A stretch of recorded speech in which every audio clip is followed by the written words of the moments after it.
ita jam'iyya buɗaɗɗiya ce.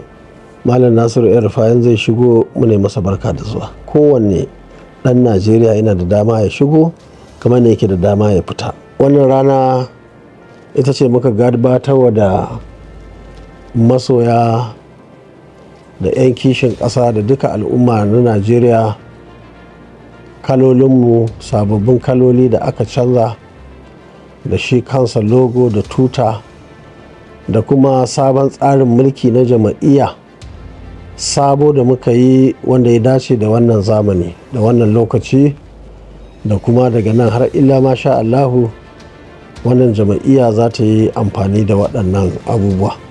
Bayan wannan akwai tsari na shi logo wanda wannan alama tamu alama ce wacce take da ja a sama, fari a tsakiya, ja a ƙasa. A tsakiya akwai littafi, a cikin littafin an rubuta education for all, wannan da turanci kenan, da hausa kuma ana maganar harkar ilimi na addini da na zamani ga kowa da kowa kuma. Wannan shine alamar wannan jam'iyya tamu.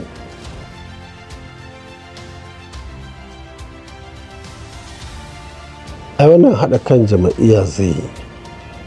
Wannan mutane mu a gurinmu matsala ce ta basu iya ba kuma basu gane ba. Haka demokradiyya tana da daɗi tana da wuya. Duka tsari na jam'iyya ko na gwamnati, duk yayin da aka ce jam'iyya ko wata hukuma ta yi ƙarfi, to kuma ƙarfin al'ummar da suke cikin wannan tsari zai ragu. Haka kuma idan hukumomi suka rasa ƙarfi ko kuma a wannan tsarin jam'iyya ƙanƙanuwa ce kamar yadda take a da kafin mu shigo, sai wani ya ce ma tasa ce.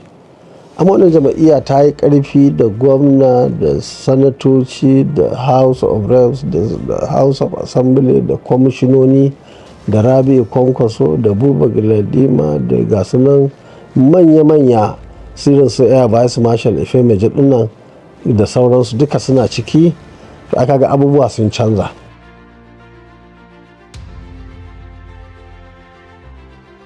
Na farko dai babban abin da ya taso shine zaben shekara ta 2023. A wannan zaɓe INEC, hukumar zaɓe kenan, bata iya fito mana da kalolinmu na kayan marmarin nan ba.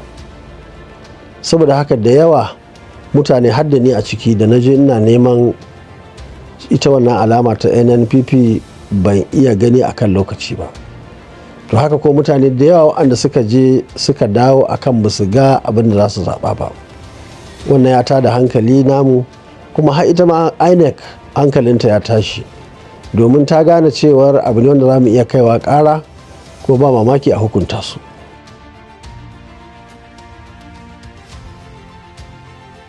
Ba wani bayani da ya wuce wannan mutane ba su sani ba ko kuma ce ba su iya ba 'yan siyasa ba ne.